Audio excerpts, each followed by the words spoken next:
Okay, simulan na natin ang ating mixing time. So, mixing sa Super Reads, sa Super Greens, at sa collagen peptide. Charang! So, tag-iisang scoop lang ang ating gagamitin. Ganito. So, siguraduhin natin na ito talaga ay tag-iisang scoop. Para yung lasa ay satisfied tayo sa lasa. Ano naman talaga ang buhay eh. Dapat may satisfaction tayo kapag tayo ay gusto may magandang resulta. So, gamitin natin sa tama at maayos ang product ng Live Good.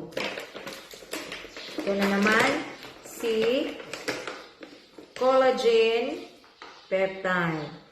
Isang scoop lang din. Yan.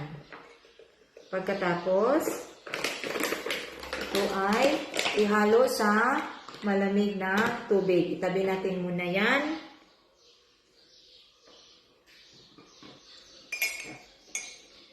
Siguraduhin silang lahat ay ma-mix ng maayos.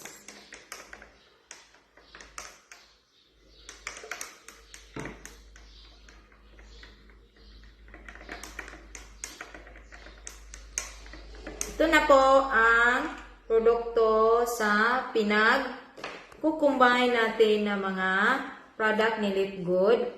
Kung kayo ay gusto nyong magiging healthy ang inyong lifestyle. Siyempre, of course, ating tikman at iinumin ang ating ginawang mga juice. Dito sa Super Greens, sa Super Reds, at saka sa collagen peptide.